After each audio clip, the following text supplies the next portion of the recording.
Hello everyone, welcome to Study Terra, where learning meets passion. Today we are going to study alcohols, which is a part of the chapter alcohol, phenol and ether. So let's start with its introduction. So introduction में हम ये सीखेंगे कि alcohols basically होते क्या हैं. So let's start.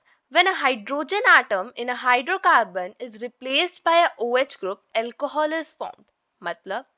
मतलब ये जैसे कि हमने कोई एक जनरल सा हाइड्रोकार्बन लिया RCH2H, मैं इस H को हटा के OH ग्रुप इंसर्ट कर देती हूँ तो वो अल्कोहल बन जाता है. मतलब ये एक अल्कोहल है.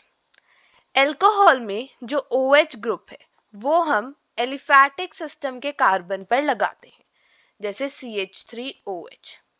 ये एक एलिफैटिक सिस्टम है और ये सिग्मा बॉन्ड से जुड़ा होता है, मतलब O और कार्बन के बीच. इट्स समथिंग लाइक दैट कि अगर हम मिथेनॉल CH3OH इसका स्ट्रक्चर बनाएं तो it will be something like this.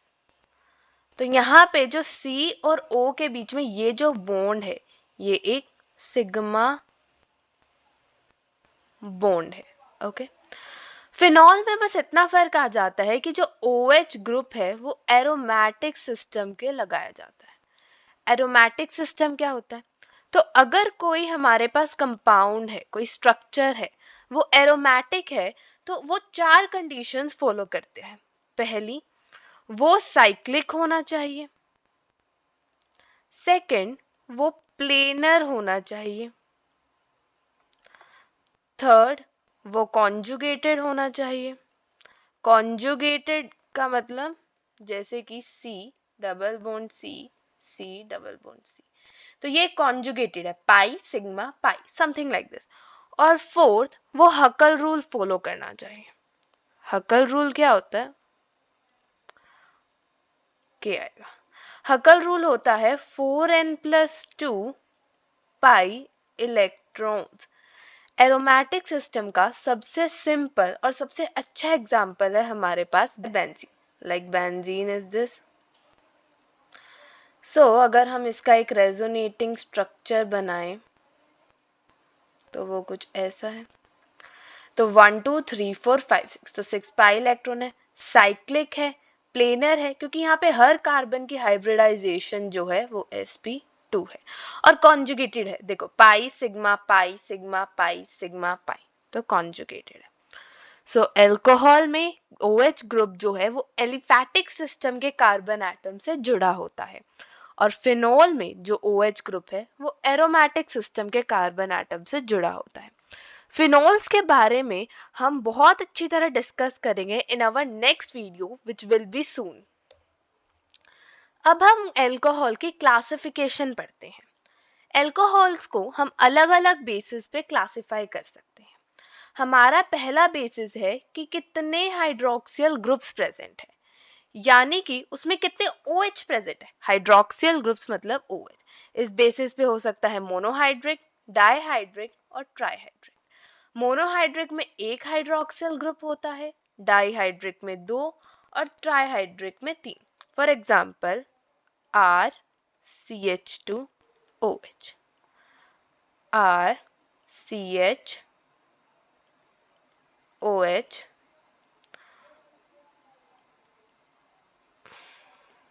OH और यहाँ पे R.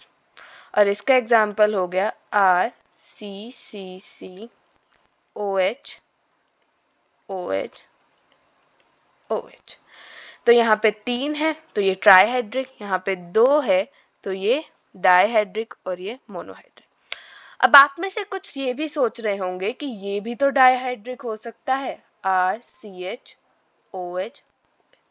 तो ये नहीं हो सकता क्योंकि एक कार्बन पे 2 OH ग्रुप कभी स्टेबल नहीं हो सकते, क्योंकि ऑक्सीजन पे भी लोन पेयर है तो इतने सारे इलेक्ट्रॉन्स के बीच में बहुत रिपल्शन होती है. तो ऐसे केस में ये वाटर रिमूव कर देता है और ये एल्डिहाइड की फॉर्म ले लेगा. ओके. फिर आता है जो मोनोहाइड्रिक अल्कोहल्स है, यानी कि जिनमें एक OH ग्रुप प्रेजेंट है.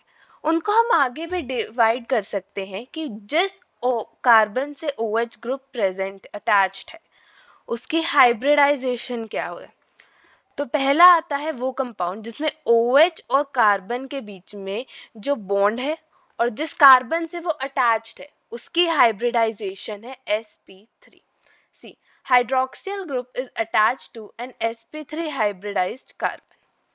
तो इसको हम आगे डिवाइड कर सकते हैं प्राइमरी में, सेकेंडरी में और टर्शरी में. जैसे यहाँ पे OH जो जुड़ा हुआ है कार्बन के साथ, इसके पास 2 H और साइड में कोई एल्काइल या कोई भी ग्रुप है, तो इसकी हाइब्रिडाइजेशन है sp3, क्योंकि है ना, इसकी है sp3 और इसकी भी है sp3. प्राइमरी कौन से होते हैं कि जिस कार्बन से OH जुड़ा हुआ है वो आगे कितने और कार्बन से जुड़ा हुआ है. यहाँ पे वो एक ही से जुड़ा हुआ है तो वो प्राइमरी, यहाँ पे वो 2 से जुड़ा हुआ है तो वो सेकेंडरी, और यहाँ पे वो 3 से जुड़ा हुआ है तो वो टर्शरी. इसको हम एक और तरीके से आगे डिवाइड कर सकते हैं एलाइलिक अल्कोहल और बेंजाइलिक अल्कोहल. एलाइलिक अल्कोहल का सब इजीली मैं आपको बताती हूँ. जैसे ये कंपाउंड देखो, डबल बॉन्ड के साथ, ये डबल बॉन्ड है, इसके साथ वाले कार्बन पे अगर OH जुड़ा हुआ है तो वो है allylic. OH group is attached to a sp3 hybridized carbon adjacent to carbon-carbon double bond. और बेंजोइक अल्कोहल कौन से होते हैं कि हाइड्रोक्सियल ग्रुप जो है वो एक sp3 हाइब्रिडाइज्ड कार्बन एटम से जुड़ा हुआ है किसी एरोमेटिक रिंग के साइड में. यानी कि मैं आपको बेंजोइक अल्कोहल का एग्जांपल देती हूँ, समथिंग लाइक दिस. जैसे कि ये बेंजीन है, यहाँ पे ये जुड़ा हुआ है ऐसे, तो इसकी हाइब्रिडाइजेशन क्या है sp3, और ये एक एरोमेटिक सिस्टम के साइड में है तो ये होगी बेंजोइक अल्कोहल्स. लाइक सी, ये हमारे पास इसका एग्जांपल आ गया. सेकेंड होते हैं वो कार्बन कंपाउंड्स जिसमें जो OH ग्रुप जिस कार्बन के साथ जुड़ा हुआ है उसकी हाइब्रिडाइजेशन है sp2. लिखा भी हुआ है hydroxyl group is bonded to a carbon carbon double bond. ये आगे 2 टाइप्स के होते हैं, विनाइलिक और एराइलिक. जैसे विनाइलिक वही एलिफैटिक सिस्टम है तो विनाइलिक, एरोमेटिक सिस्टम है तो एराइलिक. जैसे कि ये है डबल बॉन्ड, इसकी हाइब्रिडाइजेशन क्या है, यहाँ पे sp2 जुड़ा हुआ है, और ये एलिफैटिक सिस्टम है तो vinylic. Next we have arylic. जैसे कि अगर हमने कोई एरोमेटिक सिस्टम लाइक बेंजीन लिया, यहाँ पे हमने ये जोड़ दिया, इस कार्बन की हाइब्रिडाइजेशन क्या है sp2, तो ये एराइलिक अल्कोहल हो गया. फिर आता है अल्कोहल्स का नॉमेनक्लेचर, कि हम उसका नाम कैसे रखते हैं. तो 2 तरीके होते हैं, कॉमन नेम और IUPAC name. So common name की मैं आपको ट्रिक बताती हूँ. आपको क्या करना है, आपको एल्काइल ग्रुप का जो कॉमन नेम यूज होता है वो लिखना है, प्लस उसके आगे अल्कोहल लगा देना. फॉर एग्जाम्पल अगर हमारे पास ये कंपाउंड है, हम इसको यहाँ पे लिखते हैं CH3OH, तो इसका कॉमन नेम क्या है, मिथाइल, तो ये आ जाएगा मिथाइल, और इसका अल्कोहल, ये आ गया इसका कॉमन नेम. IUPAC नेम में आपको क्या करना है, जो हमारे पास एल्केन है इसका E आप हटा दो और इसके साथ में आप ओल जोड़ दो. लाइक अगर हम CH3OH ही ले, अगर हम CH3OH ही ले, तो ये मिथेन है, तो आप मिथेन का E हटा दो और ओल जोड़ दो, मिथेनॉल. ठीक है.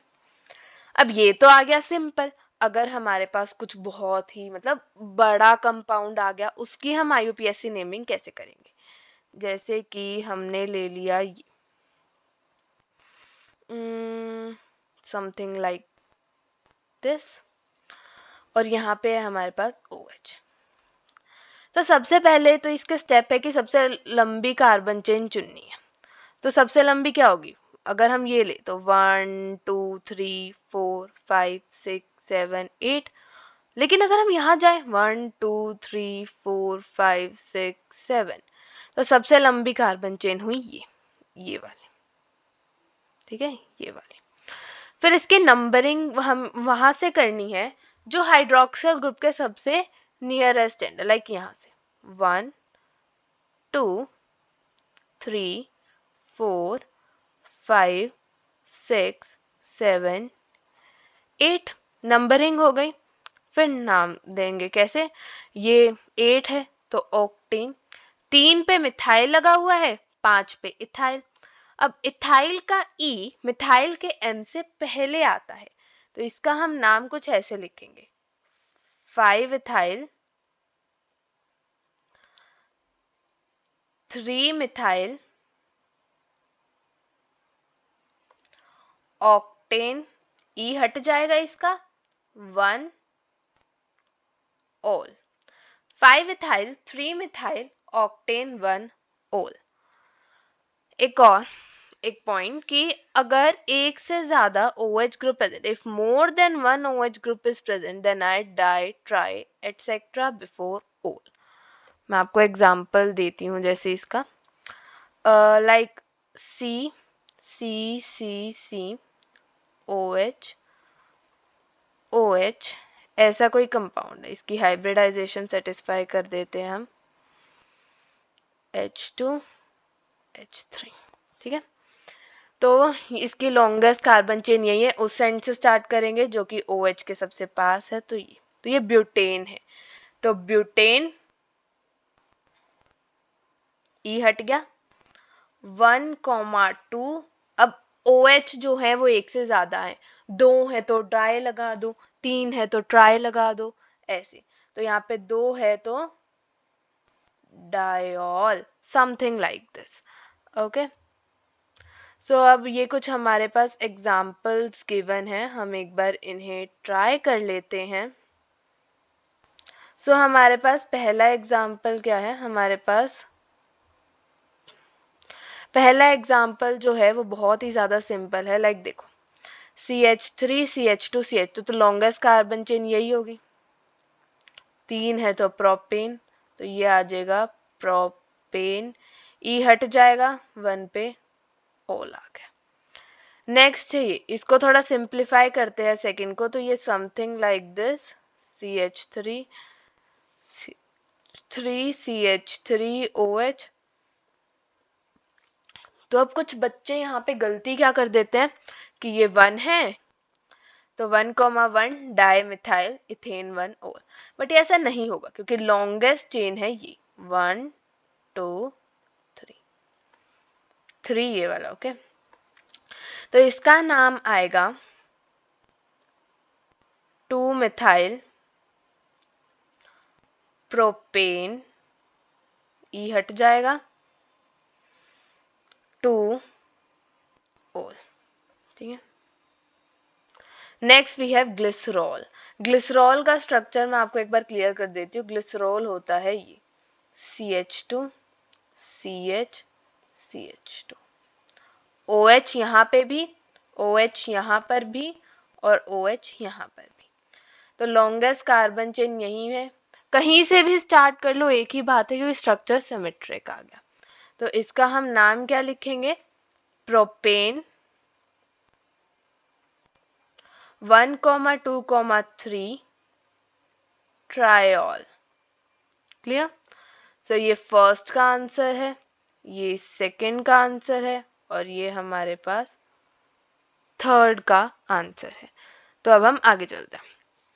अगर एल्कोहल्स है साइक्लिक, जैसे कि ये हमारे पास एग्जांपल है, ये भी एक साइक्लिक है, ये भी एक साइक्लिक कंपाउंड है, तो आपको करना क्या, आपको साइक्लोप्रीफिक्स यूज करना है और OH ग्रुप जिस कार्बन से जुड़ा हुआ है उसको हम C1 कार्बन मानेंगे।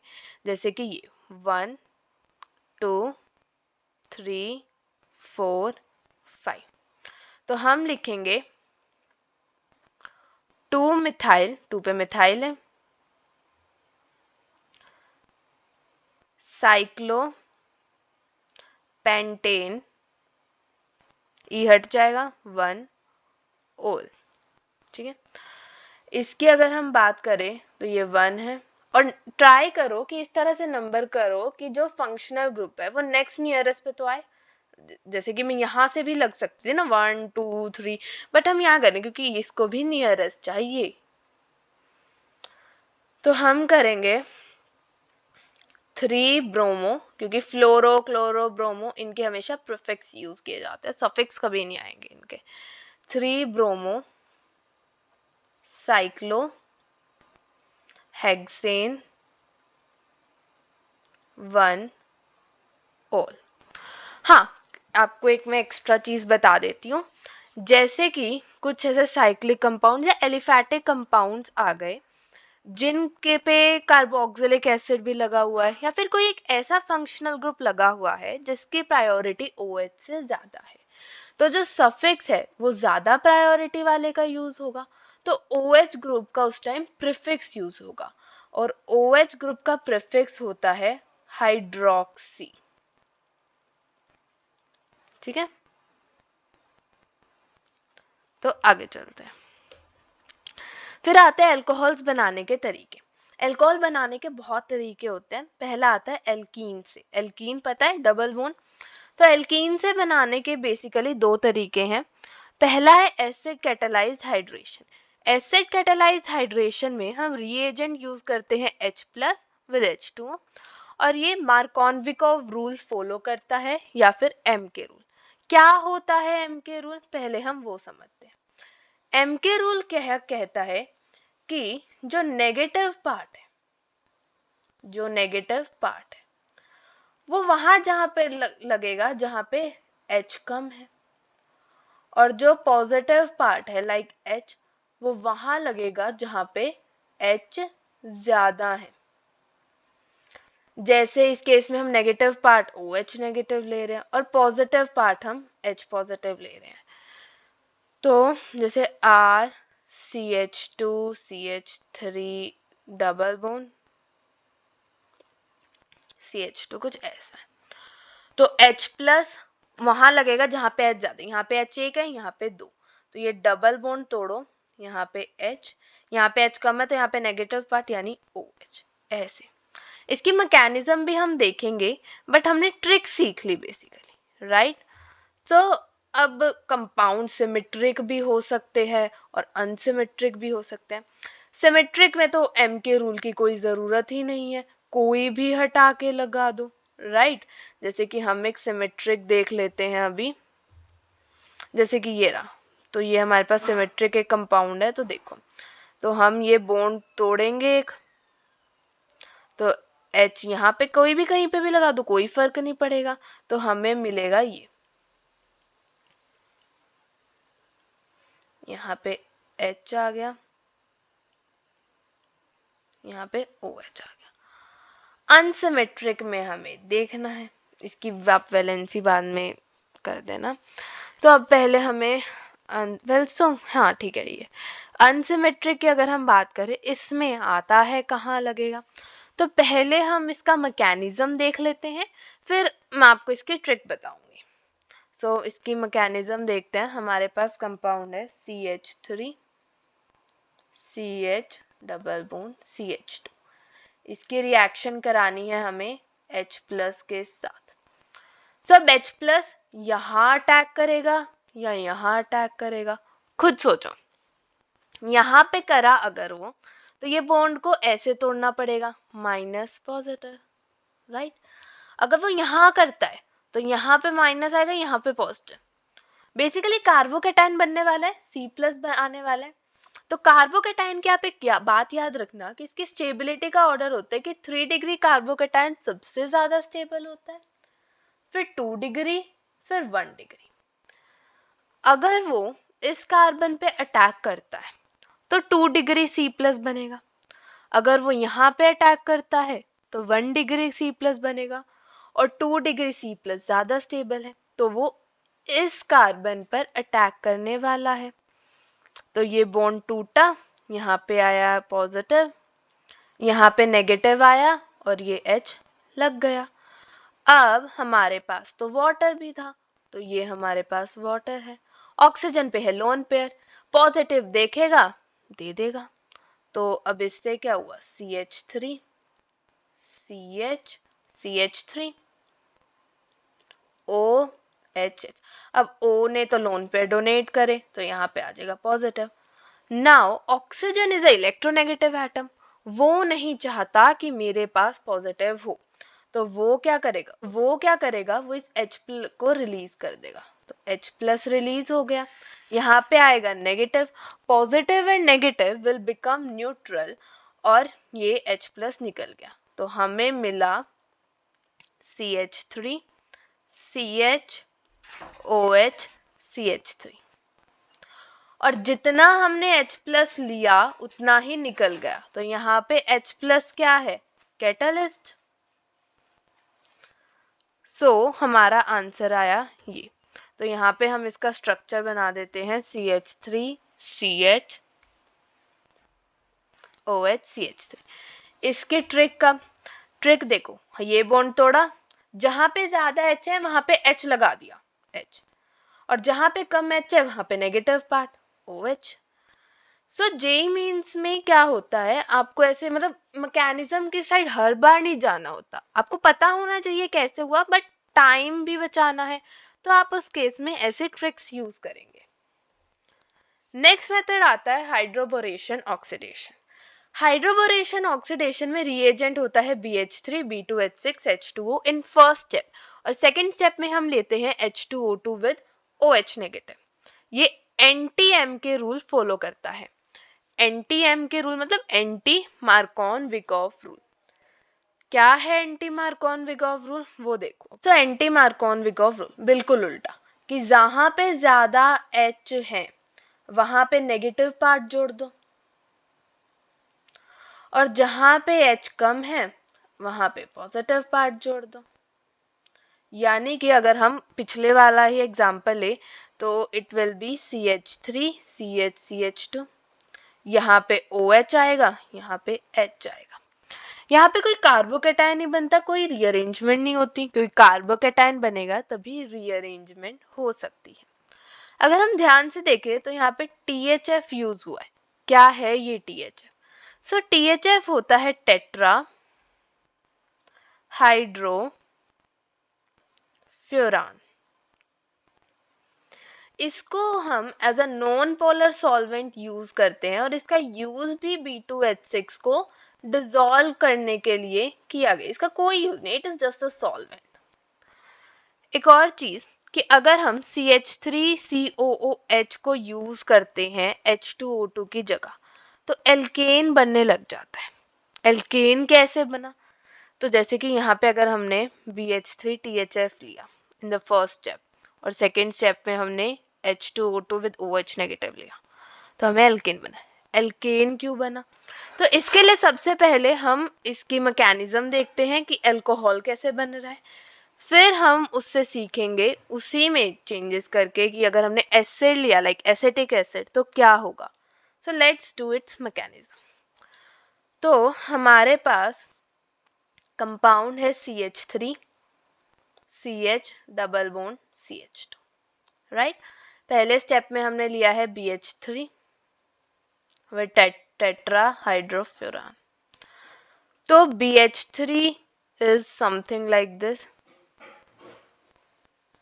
खाली ऑर्बिटल है, इलेक्ट्रॉन चाहिए, तो यहाँ पे है पार्शियली नेगेटिव, यहाँ पे है पार्शियली पॉजिटिव, तो ऐसे टूटेगा, ये अपने इलेक्ट्रॉन देगा, ये ऐसे इसके साथ बॉन्ड बनाने लगेगा, ये बॉन्ड टूट जाएगा। फिर तो पहले उसमें हमें मिला CH3 CH CH2, यहाँ पे H आ गया, और यहाँ पे BH2। जब तक इस B के साथ वाले सारे H खत्म नहीं होते, ये दूसरों के साथ रिएक्ट करता रहेगा। जैसे कि ये तो हो गया फर्स्ट स्टेप। सेकेंड स्टेप में क्या होगा कि हमने सेम वही एल्कीन ली, अब BH2 है, B H H, और साइड में ये बड़ा सा कंपाउंड जिसके साथ ये रिएक्ट कर चुका है, फिर से वैकेंट ऑर्बिटल, ये इसके साथ बॉन्ड बनाने लगेगा, ये जो इस वाला H है ये इसके साथ बॉन्ड बना लेगा, ठीक है, ये इसके साथ बॉन्ड बना लेगा, तो हमें क्या मिलेगा, हमें मिलेगा B, तो ये तो बन गया, तो फिर से हमें BH मिलेगा, और हमें मिलेगा BH CH2 CH2 CH3, और एक और CH3 CH2 CH2। ऐसे ही सिमिलरली ये तीसरे वाला H भी चला जाएगा, तो मैं सीधा सब ये H चला गया ऐसे रिएक्ट करके, तो हमें मिलता है फाइनली ये B CH2 CH2 CH3, यहाँ पर भी CH2 CH2 CH3 और यहाँ पे भी CH3 CH2 CH2। Next step में हम H2O2 लेते हैं। मैं ऊपर वाला रब कर देती हूँ ताकि आपको थर्ड स्टेप इजीली समझ आए। तो ये जो पहले दो स्टेप थे और जब तक तीसरा H रिमूव हुआ, इसको हम बेसिकली एक ही स्टेप मानते हैं, हाइड्रोबोरेशन स्टेप, नाम में ही है। ये जो थर्ड स्टेप है ये है ऑक्सीडेशन स्टेप। और अगर हम एज इन कोई एसिड ले लाइक एसिटिक एसिड, तो भी फर्स्ट स्टेप तो सेम ही रहता है, सिर्फ सेकंड स्टेप में ही फर्क आता है। जैसे कि हमने ये लिया है CH2, तो OH OH, सेकेंड स्टेप में H2O2 OH OH, तो ये बॉन्ड टूटेगा, OH यहाँ OH है, ये वाला टूटेगा, OH यहाँ OH है, और ऐसे ये वाला टूटेगा OH OH। सो हमें क्या मिलने वाला है, हमने मिलने वाला है BOH का थ्राइस, साथ ही में 3 moles of CH3 CH2 CH2 OH, NTMK के अकॉर्डिंग प्रोडक्ट बना है हमारे पास, और साथ में ये सो हेयर इट इज। अगर हमने बेसिकली बात आता है कि अगर हमने कोई एसिड लिया तो एल्केन कैसे बना, सो ज़्यादा कोई फर्क नहीं आएगा। मैं आपको बता देती हूँ एक बार क्या होगा अगर हमने एसिड लिया। So first of all we are gonna rub this. बस आपको ये याद रखना है कि NTMK रूल फॉलो होने वाला है और मैकेनिज्म पता होनी चाहिए आपको। ओके, सो हमारे फर्स्ट स्टेप का प्रोडक्ट क्या बना था, B CH2 CH2 CH3 CH2 CH2 CH3, और यहाँ पर भी CH3 CH2 CH2। अब पहले हम H2O2 ले रहे थे, अब हम लेंगे CH3 C double bond OH, यानी कि CH3 C double bond OH। ये अब ऐसे टूटेगा, सिमिलरली ऐसे टूटेगा, ऐसे टूटेगा, तो हमें मिलेगा B C double bond O CH3 का थ्राइस, साथ ही हमें मिलने वाले हैं 3 moles of CH3 CH2 CH3। तो ऐसे हमें मिले हमारे एल्केन। सो आपको एक बात अगर आप ध्यान से देखते तो आपको पता चलती कि जब हम इसकी मैकेनिज्म कर रहे थे तो जो OH आ रहा था वो H2O2 से आ रहा था, और जो H आ रहा था वो BH3 से आ रहा था। ये आपको याद रखना बहुत ज़रूरी है क्योंकि क्वेश्चन ऐसे आ जाते हैं। जेई में ये क्वेश्चन बहुत कॉमन है कि अगर मैंने H2O2 की जगह D2O2 लिया तो क्या, अगर मैंने BH3 की जगह BD3 लिया तो क्या। तो सबसे पहले हम पहला पार्ट देखते हैं इसका, जैसे कि बेंजीन तो ऐसे ही रहेगा CH2। तो अब ये देखो NTM के रूल फॉलो होना, तो यहाँ पे OH आएगा, यहाँ पे H आएगा। OH की जगह OD है तो यहाँ पे OD लगा दो, यहाँ पे तो H ही है तो यहाँ पे H आएगा। सेकेंड पार्ट में बेंजीन सेम रहेगा, ठीक है। BD तो CH2, अब यहाँ पे D है तो यहाँ पे D, यहाँ पे H2OT है तो OH। फिर एल्कीन से बनाने के दो तरीके आगे। फिर आता है हमारे पास ग्रिग्नार्ड रिएजेंट से बनाना। ग्रिग्नार्ड रिएजेंट होता है RMgX, X जो है वो हो सकता है fluorine, chlorine, bromine, iodine. Fluorine और आयोडीन तो बहुत कम मिलते हैं क्योंकि फ्लोरीन लीव नहीं करता उसे, ठीक है। और फिर ये बेसिकली जो ग्रिग्नार्ड रिएजेंट है इसका रिएक्टिव पार्ट होता है R नेगेटिव, ये ऐसे टूट जाता है, अगर हम देखें तो ऐसे नेगेटिव पॉजिटिव, तो R नेगेटिव जाके रिएक्ट करता है। तो जो RMgX है ये एक ऑर्गेनोमेटेलिक कंपाउंड है, ऑर्गेनोमेटेलिक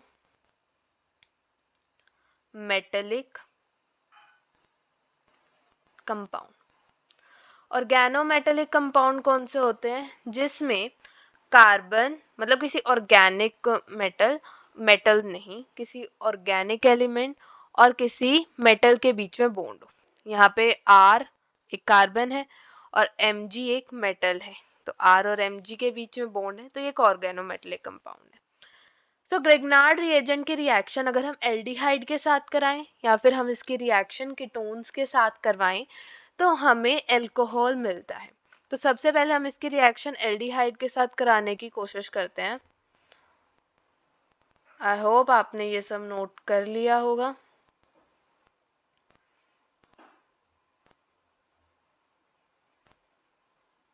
ओके, सो इसकी रिएक्शन अब हम एल्डिहाइड के साथ कराते हैं। एल्डिहाइड का स्ट्रक्चर कुछ ऐसा, R C double bond O H। R MgX टूट जाएगा, R नेगेटिव रहेगा। अब R नेगेटिव को चाहिए कोई पॉजिटिव जगह, तो ये C पे अटैक कर देगा, ये बॉन्ड ऐसे टूट जाएगा। तो R C R H O negative. इसकी हाइड्रोलिसिस कराएंगे, H प्लस जाके यहाँ लग जाएगा, तो हमें मिलेगा R C R H O H। ये वाला कार्बन आगे 2R से जुड़ा हुआ है, तो ये है 2 डिग्री एल्कोहल। तो एल्डिहाइड जो है वो 2 डिग्री एल्कोहल फॉर्म करते हैं। फिर आता है कीटोन्स के साथ अगर हम इसकी रिएक्शन कराएं तो ketones is something like this. बस यहाँ पे H की जगह R आएगा, R नेगेटिव के साथ रिएक्ट कराएंगे इसे, ये ऊपर चला जाएगा। फिर H प्लस के साथ इसकी हाइड्रोलिसिस हो जाएगी, RCR OH। तो कीटोन से 3 डिग्री एल्कोहल्स बनते हैं। अब ग्रिग्नार्ड रिएजेंट में बेसिकली क्वेश्चंस इस तरह से आ जाते हैं कि किसका रेट ऑफ रिएक्शन ज्यादा होगा, मतलब ग्रिग्नार्ड रिएजेंट अच्छी तरह से किससे ज्यादा रिएक्ट करेगा। तो आप याद रखना कि जो रेट ऑफ रिएक्शन होता है ग्रिग्नार्ड रिएजेंट का वो डायरेक्टली प्रोपोर्शनल होता है कि पॉजिटिव चार्ज कहाँ पे ज्यादा है। क्योंकि अगर हम इसके मैकेनिज्म पे ध्यान दें तो हमारे पास रिएक्टिव पार्ट क्या है, R नेगेटिव। इसे चाहिए कोई पॉजिटिव जगह जहां पे वो ये इलेक्ट्रॉन्स अपने डोनेट कर सके। सो यहाँ पे जितनी ज्यादा पॉजिटिव की टेंडेंसी होगी वो उतना ही ज्यादा रिएक्ट करेगा। And inversely proportional to steric hindrance. जितनी ज्यादा भीड़ भाड़ तो R नेगेटिव के लिए अटैक करना तो मुश्किल है।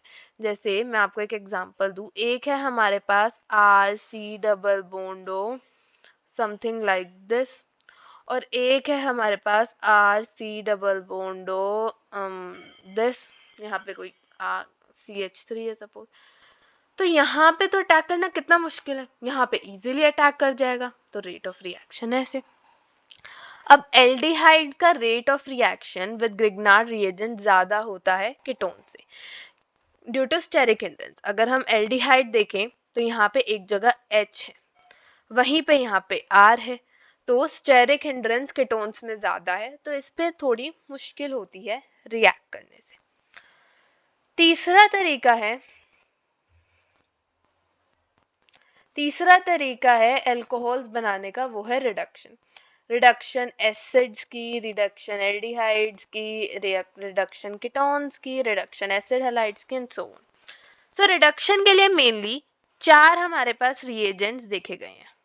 कौन कौन कौन से? LiAlH4, BH3THF, NaBH4 और H2 with NiPDPT। इनकी खास बात क्या है कि LiAlH4 स्ट्रॉन्गेस्ट है, ये किसी को भी रिड्यूस कर देता है। NaBH4 जो है वो सिर्फ एल्डिहाइड्स को रिड्यूस करता है, कीटोन्स को करता है और कार्बोक्सिलिक एसिड्स को करता है। BH3THF एसिड हैलाइड को छोड़कर सबको रिड्यूस कर देता है, और H2 with NiPDPT carboxylic acid को छोड़कर सबको रिड्यूस कर सकता है।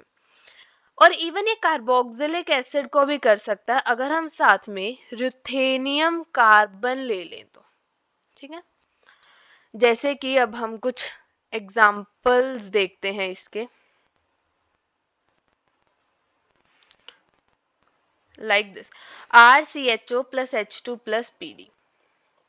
देखो RC डबल बॉन्ड OH, तो H यहाँ reduction is basically addition of hydrogen, तो RCH H और OH। तो एल्डिहाइड के रिडक्शन से 1 डिग्री अल्कोहल बनते हैं, कीटोन्स के रिडक्शन कराओगे तो 2 डिग्री अल्कोहल्स बनेंगे। फिर आता है, हमने एसिड की करा दी, तो ये आपके लिए बेसिकली होमवर्क रहने वाला है हमारा सेकेंड पार्ट।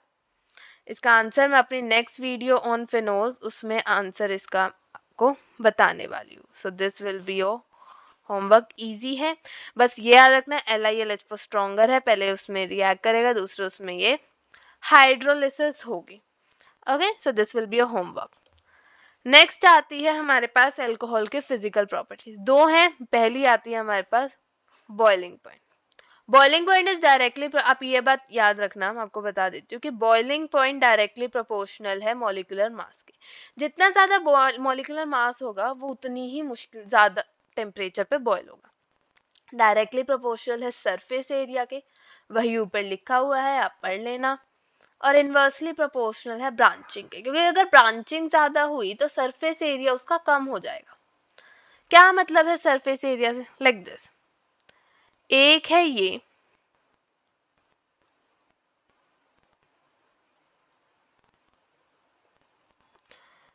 एक है ये,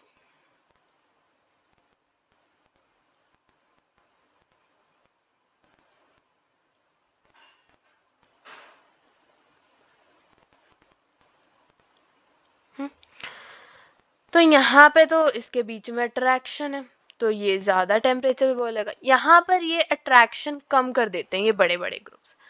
सो ब्रांचिंग के इनवर्सली प्रोपोर्शन, यहाँ पे सरफेस एरिया ज्यादा है कांटेक्ट में, ऐसे। फिर आता है second point, boiling point of alcohols and phenols are higher in comparison to other classes of compounds like ethers, hydrocarbons, etc. of comparable molecular mass. This is due to H bonding in alcohols. मतलब समझते हैं हम इस बात का।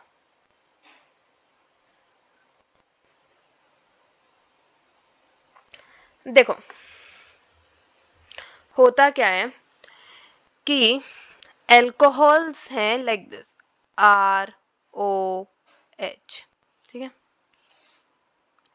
HOR, तो ये alcohol है, ये आपस में कर लेते हैं H बॉन्डिंग, वैसे ही ये आगे आ जाएगा HOR, वैसे H बॉन्डिंग चलती रहती है।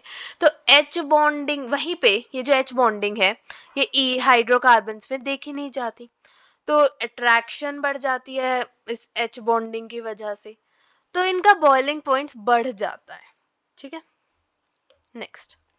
नेक्स्ट आती है हमारे पास, नेक्स्ट फिजिकल प्रॉपर्टी है सॉल्युबिलिटी।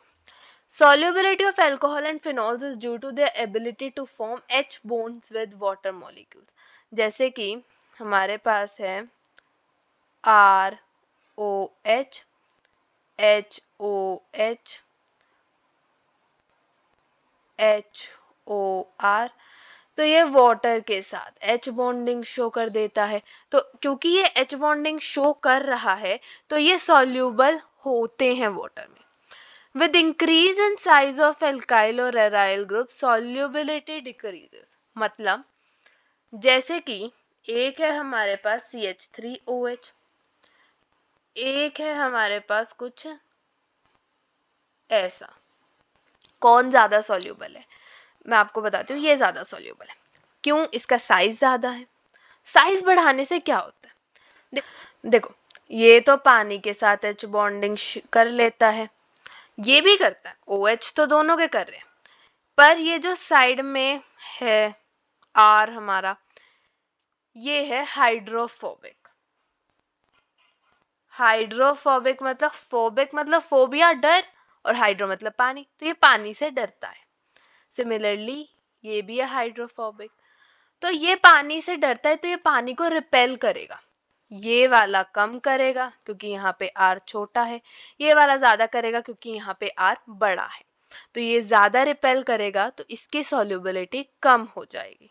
ठीक है, एक क्वेश्चन करते हैं, arrange in order of increasing boiling point. आपको बताना है कि बॉइलिंग पॉइंट किसका ज़्यादा है। सो हमें यूज़ क्या करना है, ये वाला कि boiling point is directly proportional to molecular mass, directly proportional to surface area and inversely proportional to branching. Okay, so this will also be a homework, NCERT का क्वेश्चन है और इसका आंसर आप कमेंट बॉक्स में comment कर दीजिएगा, सही answer को मैं पिन करूंगी। ओके, सो फिर आता है हमारे पास केमिकल रिएक्शंस ऑफ एल्कोहल्स। पहला आता है एसिडिक नेचर। एल्कोहल्स एसिडिक होते हैं नेचर में। आपको मैं एक बात बता दूं कि reaction will proceed in the production of weaker acid from stronger acid in comparison. यानी कि रिएक्शन तभी आगे जाएगी जब किसी स्ट्रॉन्ग एसिड से वीक एसिड बन रहा होगा कंपैरिजन में। मतलब कोई एसिड अगर हमने बहुत ही स्ट्रॉन्ग एसिड ले लिया तो उसके साथ वो वीक होगा, पर वहीं अगर उससे हमने थोड़ा वीक ले लिया और तो उससे वो स्ट्रॉन्ग है, तो कंपैरिजन में ये चलते हैं। एल्कोहल्स और फिनोल्स जो होते हैं वो ब्रॉन्स्टेड एसिड्स होते हैं। ब्रॉन्स्टेड एसिड्स क्या होते हैं, वो जो किसी स्ट्रॉन्गर बेस को प्रोटॉन डोनेट कर दे। जैसे ये रिएक्शन आगे जाएगी क्योंकि एक स्ट्रॉन्गर एसिड से एक वीकर एसिड यहाँ पे बन रहा है। अगर हम एसिडिक स्ट्रेंथ के ऑर्डर की बात करें तो सबसे ज्यादा एसिडिक होता है प्राइमरी अल्कोहल, फिर आता है सेकेंडरी अल्कोहल, फिर आता है टर्शियरी अल्कोहल। क्यों, ऐसा क्यों है? तो अगर आपको कभी भी पता करना हो कि किसकी एसिडिक स्ट्रेंथ ज्यादा है, किसकी एसिडिक स्ट्रेंथ कम है, तो उसके लिए एक ही रीजन होता है कि कॉन्जुगेटेड बेस कितना स्टेबल है। कॉन्जुगेटेड बेस H हटाकर जो बचा वो कॉन्जुगेटेड बेस है। लाइक मैंने अगर प्राइमरी अल्कोहल लिया तो RCH2OH, सेकेंडरी है R, सेम ही ले लेते हैं दोनों R, CHOH, और टर्शरी है RCRROH। जब मैंने ये H हटाया नेगेटिव, यहाँ से भी हटाया नेगेटिव नेगेटिव, अब ये नेगेटिव आ गया तो ये चाहता है मुझसे कोई इलेक्ट्रॉन ले ले।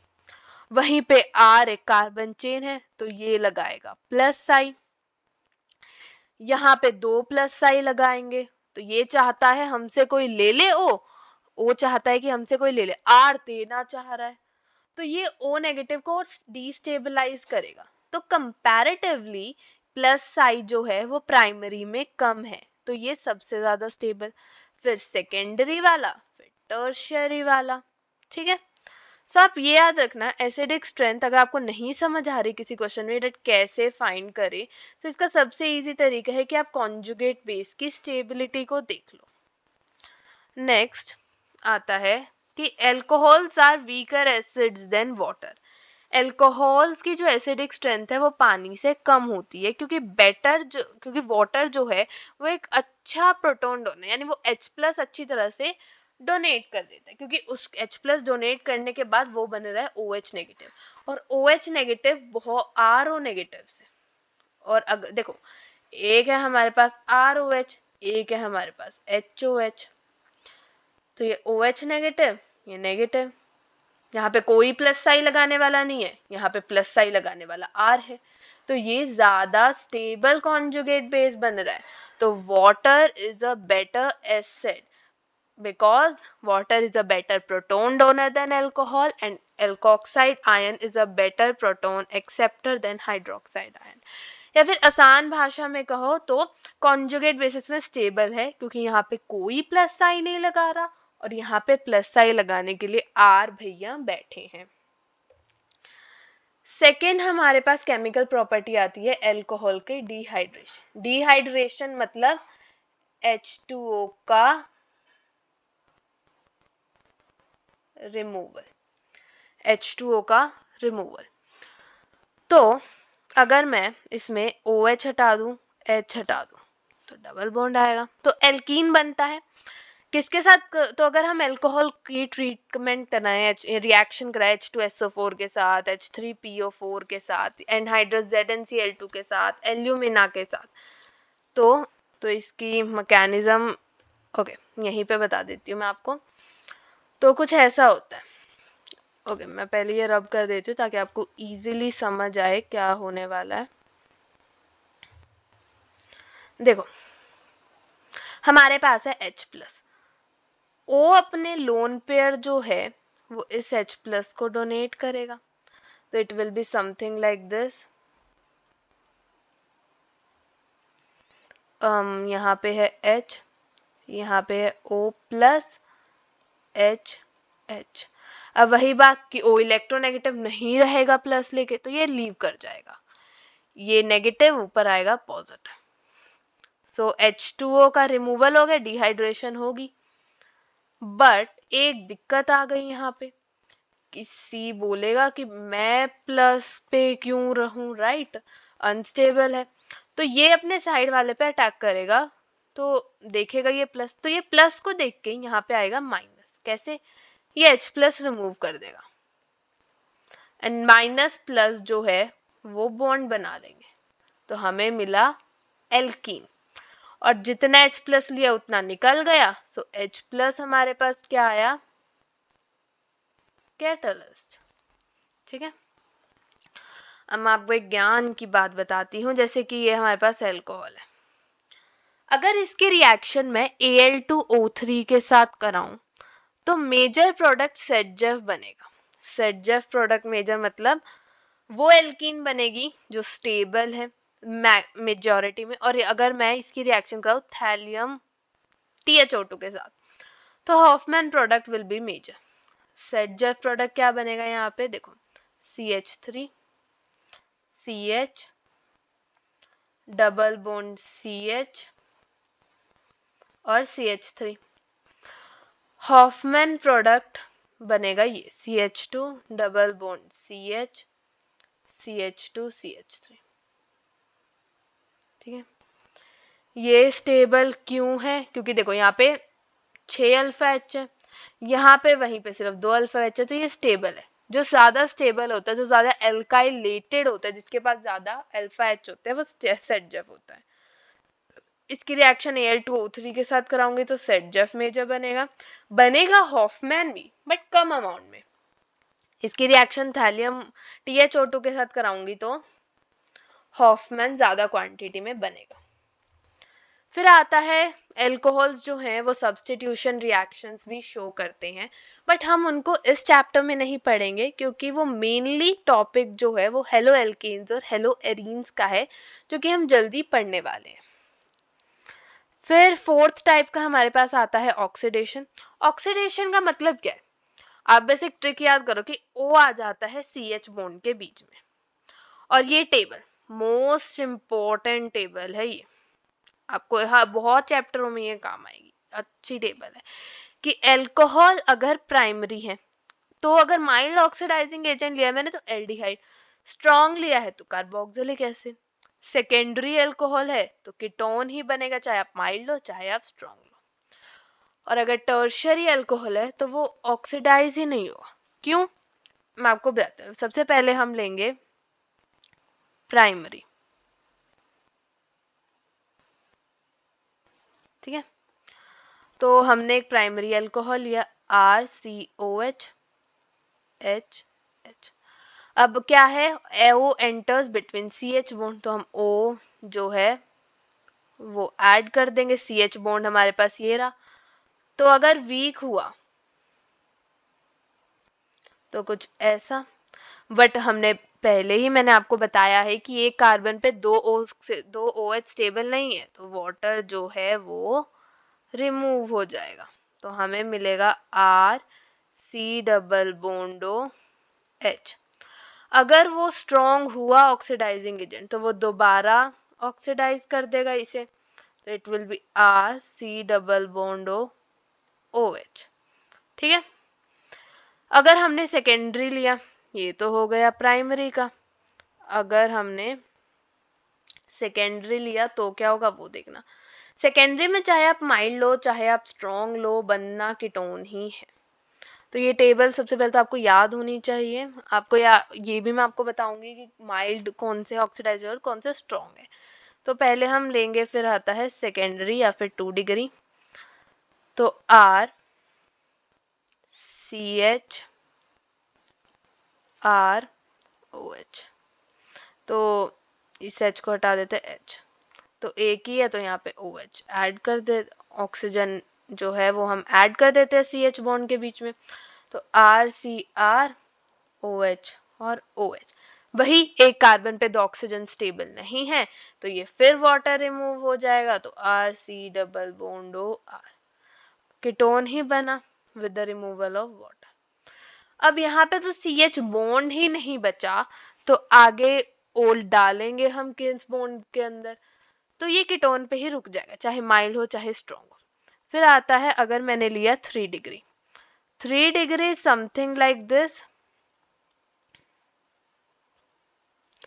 अब यहाँ पे C और H के बीच में कोई बॉन्ड ही नहीं है, तो हम O किस बॉन्ड के बीच में डालेंगे, तो इसीलिए टर्शरी चाहे माइल्ड हो चाहे स्ट्रॉन्ग हो, रिएक्ट ही नहीं करता है।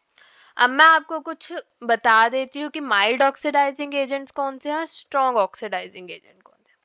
तो स्ट्रॉन्ग ऑक्सीडाइजिंग एजेंट मेनली 3 है, KMnO4, K2Cr2O7 और CrO3 with H2SO4। CrO3 with H2SO4 जो है वो इसका दूसरा नाम है जोन्स रिएजेंट। कई बार क्वेश्चन में सीधा जोन्स रिएजेंट देके आ जाता है। फिर कुछ weak oxidizing agent like Cu with heating, Collins reagent. Collins reagent क्या होता है, मैं आपको इसका स्ट्रक्चर बताती हूँ। कॉलिन्स रिएजेंट होता है, मैं यहाँ पे लिख भी देती हूँ, कॉलिन्स रिएजेंट होता है CrO3 plus Cu2Cl2 plus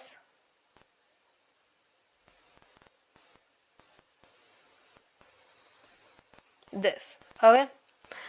Next we have Sarets reagent. Sarets reagent में भी आपको बता देती हूँ, Sarets reagent। Sarets reagent और Collins reagent में सिर्फ HCl का फर्क है, बाकी सारा सेम है। यानी कि यहाँ पे हम साथ ही साथ HCl भी लेंगे,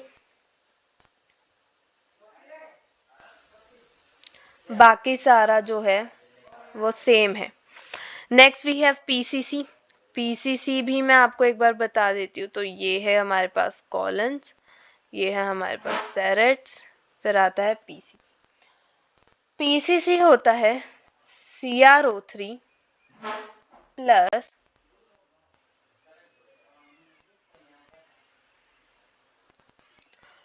दिस।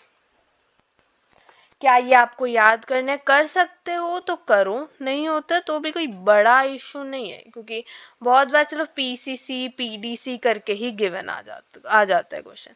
फोर्थ आता है PDC, पायरिडीनियम डाइक्रोमेट। पायरिडीनियम डाइक्रोमेट क्या होता है, something like this, N plus इधर H,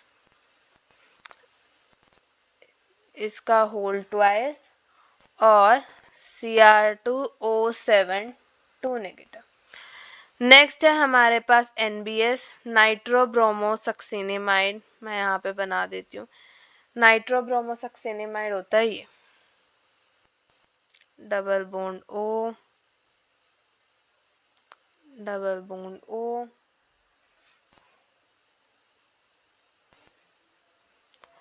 NBr, and the most important among all these is MnO2। MnO2 की एक खास बात है, ये सिर्फ एलाइलिक एल्कोहल्स को ऑक्सीडाइज करता है। एलाइलिक एल्कोहल्स कौन से होते हैं हमें पता है, आपको बता देती हूँ, मैंने आपको पहले भी बताया है कि एलाइलिक एल्कोहल्स क्या होता है, डबल बॉन्ड के साथ वाले कार्बन पे जो लगे होते हैं, ऐसा कुछ हुआ तो ये OH ऑक्सीडाइज होगा, वरना ये किसी को नहीं करेगा। जैसे क्वेश्चन देखते हैं, अब देखो ये PCC है, माइल्ड है, और ये जो है OH जिस कार्बन से जुड़ा हुआ ये है 2 डिग्री, एक यहाँ जुड़ा हुआ एक यहाँ, तो 2 डिग्री चाहे माइल्ड हो चाहे स्ट्रॉन्ग हो किस में जाता है, कीटोन में। तो ये हमारे पास आंसर आ गया। इसको थोड़ा अच्छी तरह से बनाते हैं हम। फिर आता है कॉलिन्स रिएजेंट, ये भी वीक है, इसको हटाएंगे तो यहाँ पे आएगा प्लस, बट ये 3 डिग्री है और 3 डिग्री ऑक्सीडाइज ही नहीं होती। फिर आता है ये कंपाउंड, अब MnO2 सिर्फ एलाइलिक को करता है। डबल बॉन्ड ये के साथ वाले कार्बन पे हो जाए तो ये हो जाएगा, और ये 2 डिग्री है तो ये किस में जाएगा। ऐसे कंपाउंड में बहुत बच्चे डर जाते हैं, बट डरने की कोई बात नहीं है, हम इजीली जो है इसे कर सकते हैं, but step by step basically हमें ऐसे क्वेश्चंस में जाना होता है। जैसे कि मैं आपको बताती हूँ।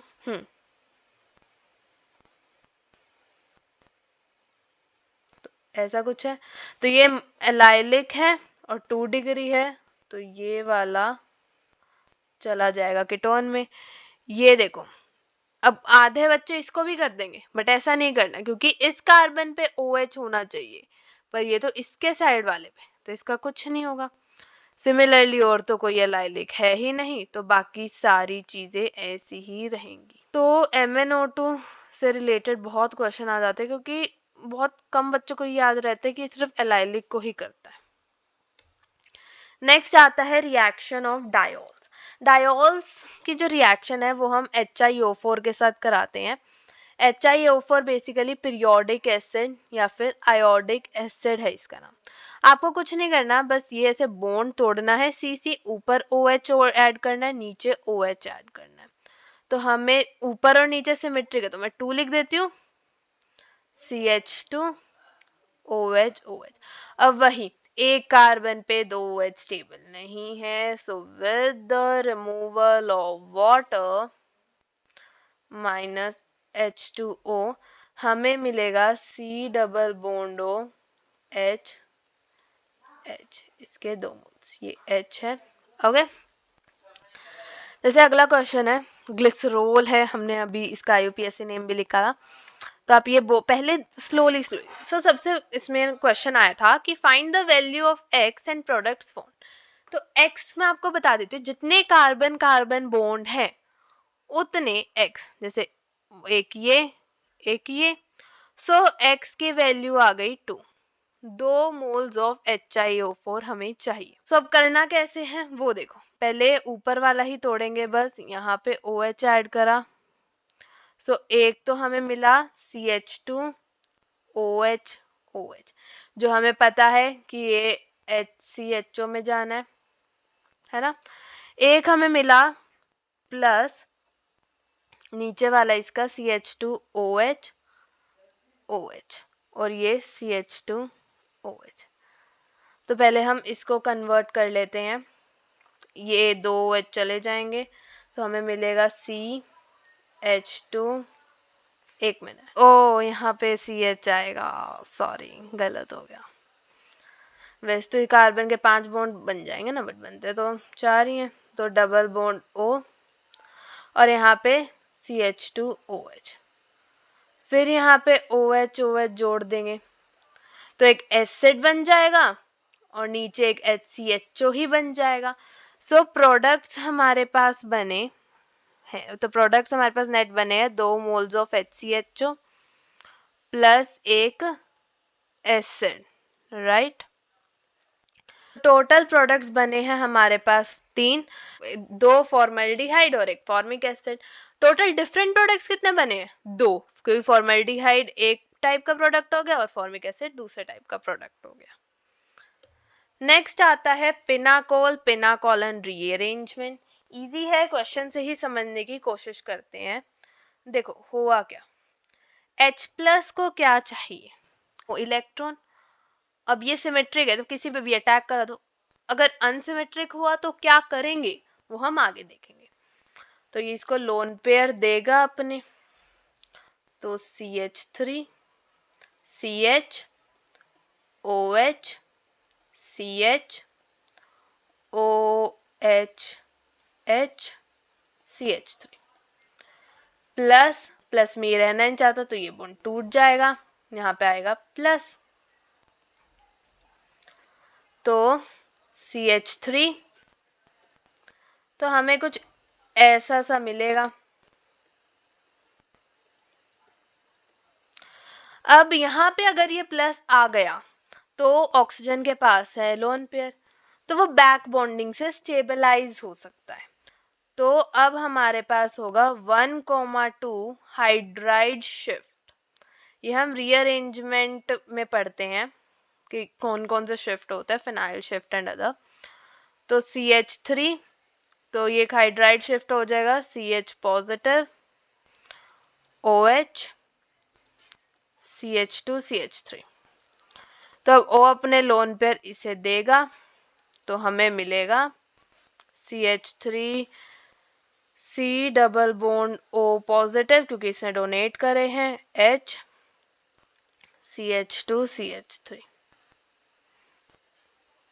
सॉरी, यहाँ पे इसने H डोनेट कराना, शिफ्ट कराना, तो यहाँ पे H नहीं रहेगा ये। तो अब ये पॉजिटिव है तो ये H प्लस को रिमूव कर देगा ताकि O न्यूट्रल हो जाए, और H प्लस कैटलिस्ट है तो जितना लिया उतना ही निकल गया। तो पिनाकोलन रीअरेंजमेंट में हमने क्या देखा, हमने देखा कि हमने अल्कोहल लिया और मिला क्या हमें एंड में, कीटोन। फिर एक क्वेश्चन कर लेते हैं हम, ये वाला, ये भी इजी है। देखो H प्लस को क्या चाहिए, इलेक्ट्रॉन, दोनों सिमेट्रिक है तो कोई भी दे देगा, तो ये देगा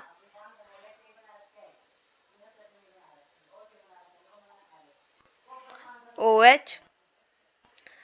ये फिर मैं आपको थोड़ा जल्दी बताती हूँ, ये चला जाएगा, यहाँ पे प्लस आएगा, तो यहाँ पे हम एट द एंड प्लस आ गया। ठीक है, अब रिंग एक्सपेंशन होगी। अगर आपने रीअरेंजमेंट पढ़ी हो तो रिंग एक्सपैंड होगी। 1 2 3 4 5 6 एक्सपैंड कैसे होगी, 5 मेंबर रिंग अब 6 मेंबर रिंग बन जाएगी। ये जो पॉजिटिव चार्ज है ये 1 से 2 पे आ जाता है, तो एक 6 मेंबर हमारे पास रिंग बनी। पॉजिटिव चार्ज 1 से 2 पे आ गया, और कुछ ऐसे। ठीक है, अब ऑक्सीजन इसको लोन पेयर से स्टेबलाइज कर देगा, बैक बॉन्डिंग, और O पे पॉजिटिव आएगा तो वो H रिलीज कर देगा। तो मैं आपको एंड प्रोडक्ट बता देती हूँ सीधा, ये हमारे पास बनने वाला है। ओके, सो एक और लास्ट क्वेश्चन हम देख लेते हैं।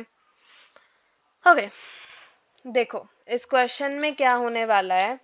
तो अब यहाँ पे दोनों OH सेम नहीं है। अब अगर ये इस OH पे आता है तो यहाँ पे नेट पॉजिटिव आएगा। ठीक है, अगर ये इस OH पे आता है तो यहाँ पे पॉजिटिव आएगा, तो यहाँ पे ये रेजोनेंस स्टेबलाइज है। यहाँ पे सिर्फ 3 डिग्री है, यहाँ पे रेजोनेंस विद 3 डिग्री है, और रेजोनेंस तो बहुत अच्छा स्टेबलाइज करता है। तो पॉजिटिव जो है वो राइट वाले पे आएगा, लेफ्ट वाले पे नहीं आएगा। तो यहाँ पे पॉजिटिव आ गया।